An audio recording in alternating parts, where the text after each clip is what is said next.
Magandang araw po sa ating lahat, maupay na adlaw. Ngayon po ay gagawa po ako ng ubitron. Ang gagawin ko po ngayon ay hindi po basta-basta ubitron lang na nakikita natin kung saan-saan. Ito po ay espesyal na gawa ko.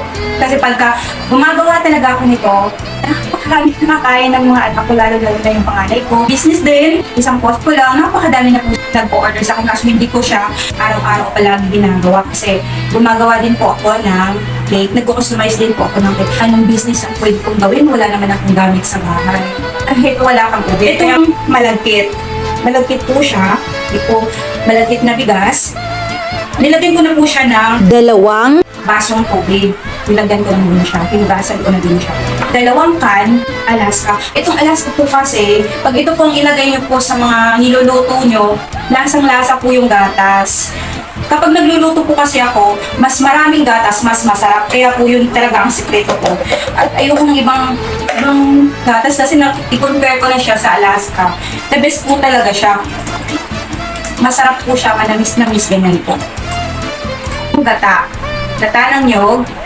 2 cups. Ito din po ang inilalagay ko. Para masarap po talaga yung aking ubituron. Kahit na ubituron lang yan, special po talaga po, masarap. 1 1/2 cup of sugar. Ito po.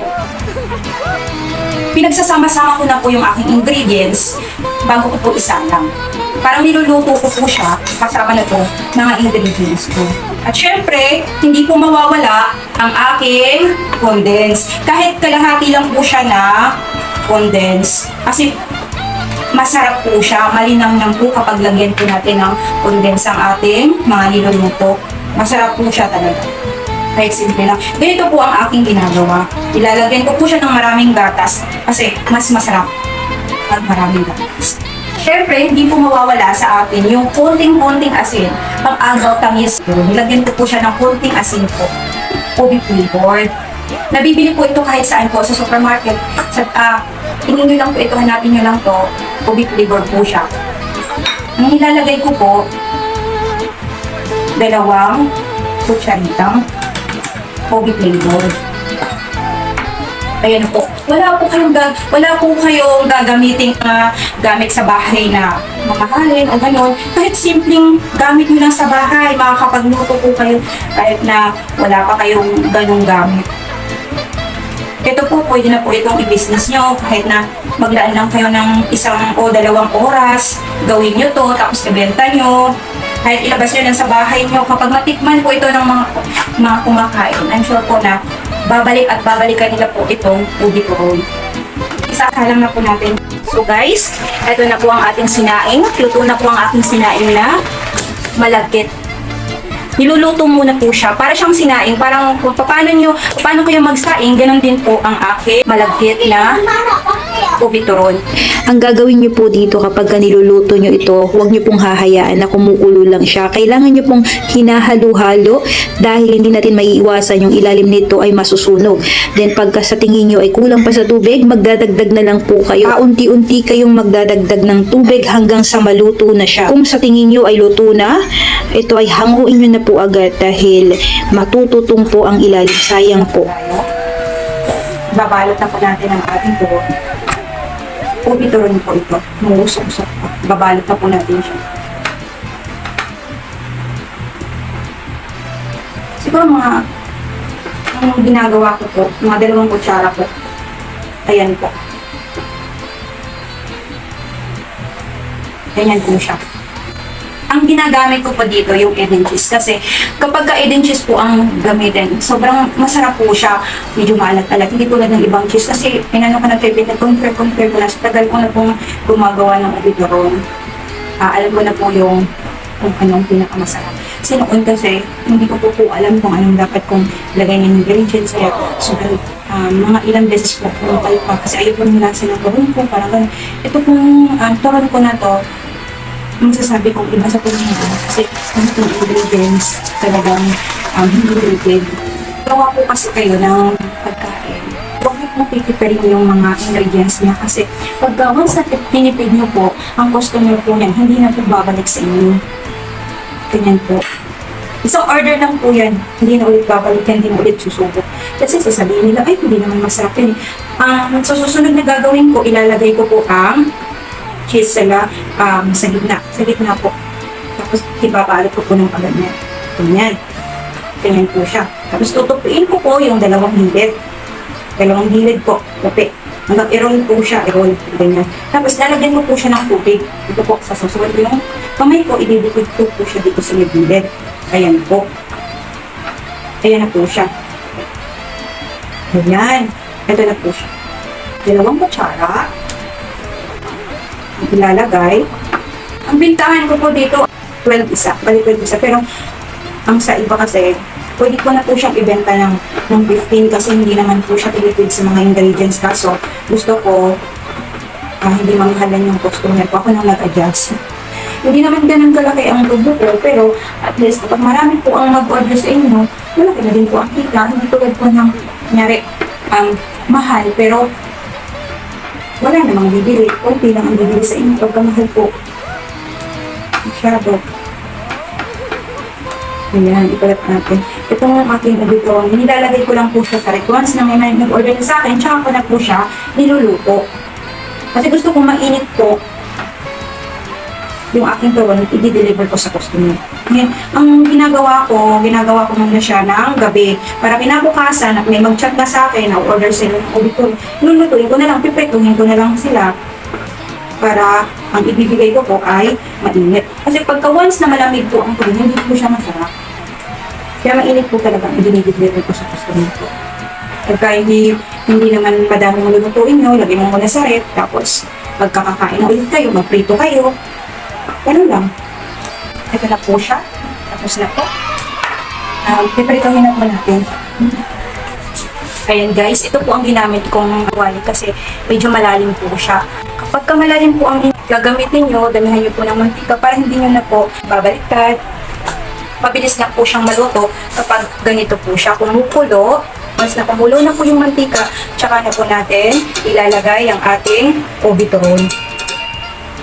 Ngayon po ay magluluto lang po ako ng 10 pieces na o kaya 6 pieces na obituron kasi kakainin lang ng mga anak ko. Snack lang nila. Kasi mamaya pa ako gagawa para doon sa mga nag-order para pag i-deliver ko sa kanila ay mainit pa. Ayan. Diba?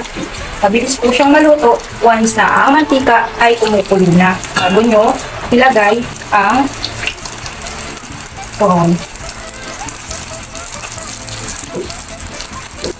Mas marami mantika, mas maganda po. Kasi madali lang po siyang maluto. Ito, binipit.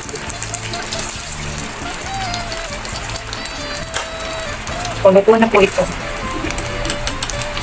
Once na ilagay nyo, lagyan nyo po siya ng tissue para yung mantika ay isisip-sip po ng tissue.